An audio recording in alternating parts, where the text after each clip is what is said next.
What is the secret to getting a dog to listen, when they seem to ignore every word you say? How do you transform a stubborn pup into a focused companion, who hangs on your every command? Which techniques actually work for high-energy breeds, that are easily distracted by the world around them? Have you ever felt like you are speaking a completely different language than your furry friend, during your daily walks? Have you struggled with a dog that looks right at you, and then decides to do the exact opposite of what you just asked? Hi, welcome back to Paw and Order. My name is Carl, and today I am going to teach you exactly how to master the art of communication with a dog that simply won't listen.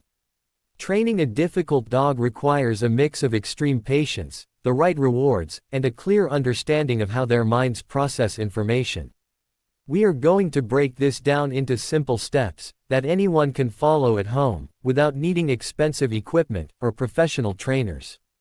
By the time we finish this session, you will have a complete roadmap to turning your disobedient dog into a star pupil. Training a dog that refuses to listen starts with understanding that they are not being spiteful or mean, they are usually just confused or overstimulated. When a dog ignores a command like sit or stay, it is often because the environment is too loud, or the reward you are offering isn't valuable enough to them. To fix this, we must go back to the absolute basics, and rebuild the foundation of trust and focus from the ground up.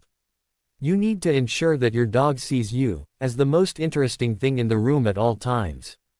If the squirrel outside or the smell of the trash is more exciting than you, the dog will choose those things every single time. We have to change the value of your voice and your presence, so that listening to you becomes the best part of their entire day. This process takes time and consistency, but the results are worth every second of effort you put into it. We will use specific foods and movements to capture their attention, and keep it locked on us for as long as possible, during our training sessions. The first food we are going to use to grab their attention is high-quality boiled chicken breast, because it is lean and smells amazing to a dog's nose. Chicken is a fantastic high-value treat because it is soft, easy to swallow quickly, and provides a protein boost that keeps the dog motivated without making them feel too heavy or tired. When you use chicken, you want to tear it into tiny, pea-sized pieces, so that the dog can eat it instantly and get right back to focusing on you. If the pieces are too big, the dog will spend too much time chewing, and they will lose the mental connection between the good behavior and the reward. You should hold the chicken in your closed fist, and let the dog smell it, so they know something great is coming. This creates an immediate lure that you can use to guide their nose and body into the positions you want. Chicken works because it is a real food that stands out from their boring daily kibble, making it a special occasion every time you start a training session. Using chicken allows you to practice the "watch me" command, which is the most important step for a dog that won't listen. Hold a piece of chicken to your nose, and wait for the dog to make eye contact with you, rather than just staring at your hand. The moment their eyes meet yours, say, "yes," in a high-pitched happy voice, and give them the chicken immediately. This teaches the dog that looking at you is the key to getting the delicious prize they want so badly. You should repeat this dozens of times in a quiet room with no distractions, until the dog is snapping their head toward you the moment you say their name. Once they have mastered this in a quiet room, you can slowly move to the backyard or a hallway, where there are slightly more smells and sounds. The chicken acts as a powerful anchor that keeps their brain engaged, even when they want to go sniff the grass or bark at a passing car. Constant repetition with this high-value protein will build a strong habit of checking in with you for guidance. Another great benefit of using boiled chicken is that it is gentle on a dog's stomach, which is important when you are doing a long training session with many rewards. Because you are giving so many treats, you don't want to use processed store-bought snacks that might cause an upset tummy or lethargy. Plain chicken keeps their energy levels stable, and their focus sharp throughout the entire 30-minute practice period. You can even use the water you boiled the chicken in to soften their regular food later, making the whole day feel like a reward for their hard work. As the dog begins to listen more consistently, you can start to hide the chicken in your pocket, so they learn to listen, even when they don't see the food right in front of them. This is called intermittent reinforcement, and it is the secret to making a dog listen in the real world, where you might not always have a snack ready.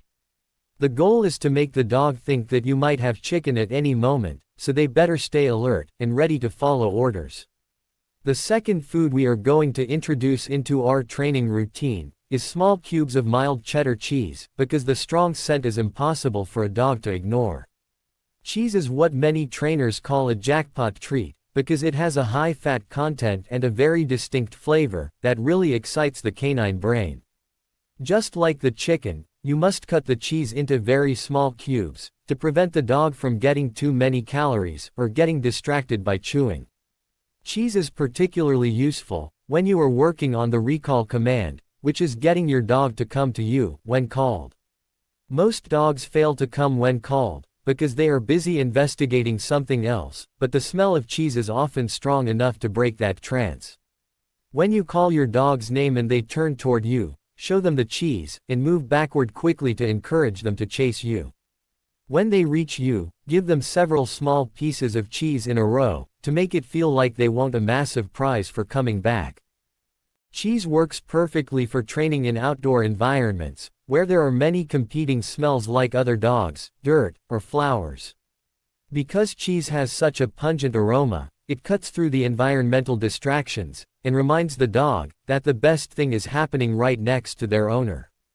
You should save cheese for the most difficult tasks, such as staying in a down position while you walk away, or ignoring a person walking past the house. By using cheese only for these hard tasks, you are telling the dog that the harder they work, the better the reward will be. This creates a sense of earning the treat, which builds a much stronger work ethic in a dog that previously had no interest in following rules. Always watch your dog's body language. If they start to get frustrated, give them an easy win with a piece of cheese to keep their confidence high. Training should always feel like a fun game, where the dog is winning prizes, rather than a boring lecture. When using cheese, you must be careful not to overdo it, as too much dairy can be rich, so we use it as a strategic tool for breakthroughs.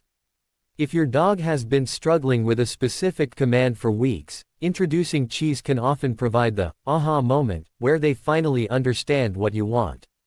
It creates a high level of arousal and excitement that can be channeled into fast, snappy responses to your verbal cues. You want your dog to think that you are a magical dispenser of the world's best snacks, which naturally makes them pay much closer attention to your hands and mouth. Start incorporating hand signals along with your verbal commands while holding the cheese, for example, a flat palm for stay, or a finger point for sit. Dogs are very visual creatures, and the combination of a clear hand signal, a strong smell of cheese, and a happy voice creates a multi-sensory learning experience.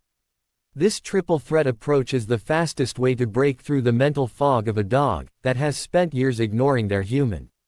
The third food we will use to solidify our training is fresh, crunchy carrot slices, because they provide a different texture and a healthy way to keep the dog engaged.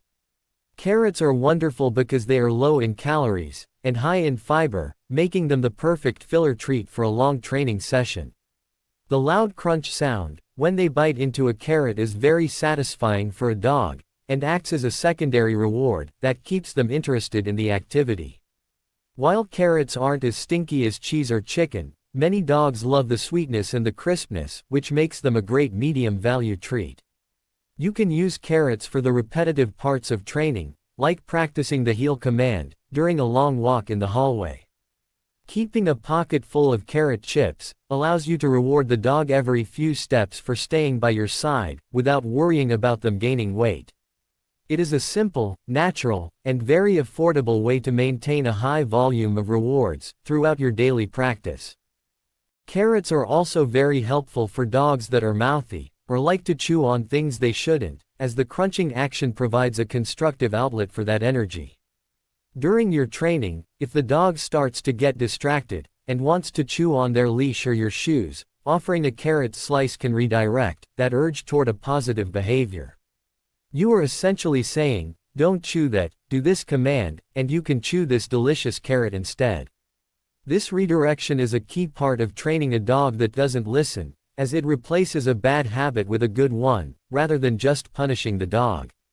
Remember to always use simple English words like good, no, sit, and wait, so that the dog doesn't get overwhelmed by long sentences.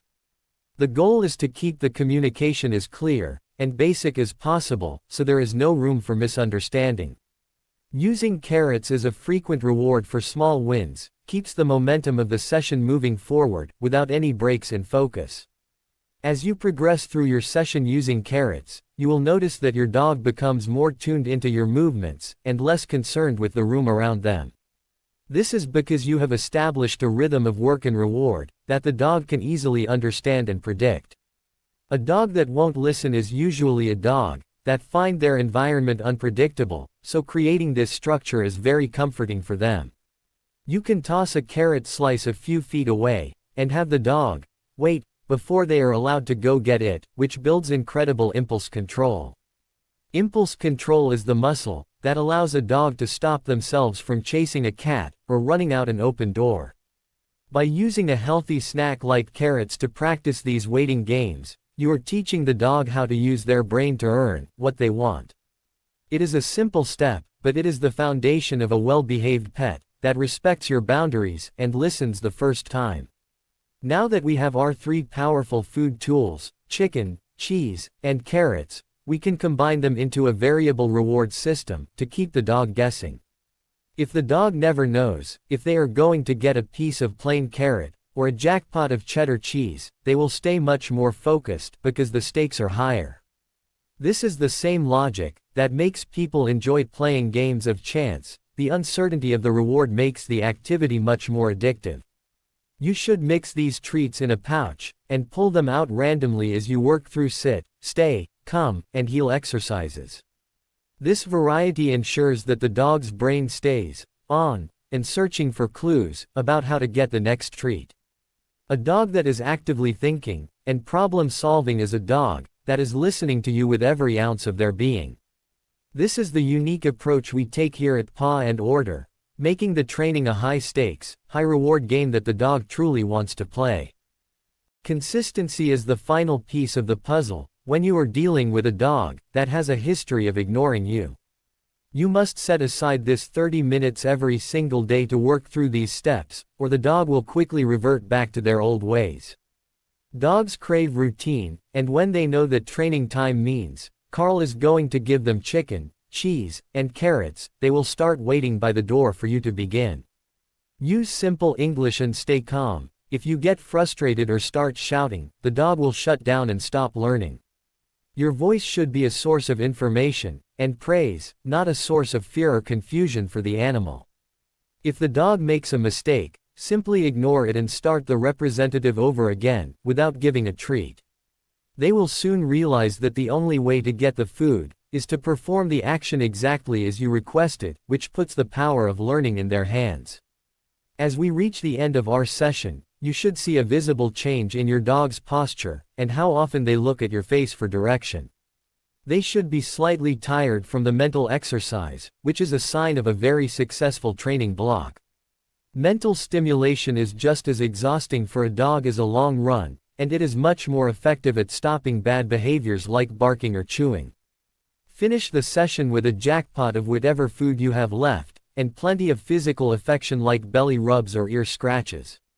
This leaves the dog with a very positive memory of the experience, making them eager to listen to you again tomorrow. You have now learned how to use high-value rewards, simple communication, and consistent timing to turn a difficult dog into a perfect companion. Remember that every dog learns at their own pace, so don't be discouraged if some days are harder than others, as long as you keep moving forward. Thank you so much for joining me today and taking the time to truly connect with your pet on a deeper level. Training is not just about obedience, it is about building a lifelong bond based on mutual respect and clear understanding between two different species. By following these simple steps and using chicken, cheese, and carrots, you are giving your dog the best possible chance to succeed in a human world. I am so proud of the progress you and your pup are making, and I know that with a little more practice, you will have the best behaved dog on the block. Keep using those simple English commands, and stay consistent with your daily sessions to see the best results. My name is Carl, and this has been another lesson from Paw and Order, to help you and your dog live your best lives together. Go grab those treats, head to a quiet room, and start your journey toward a dog that listens to every single word you say.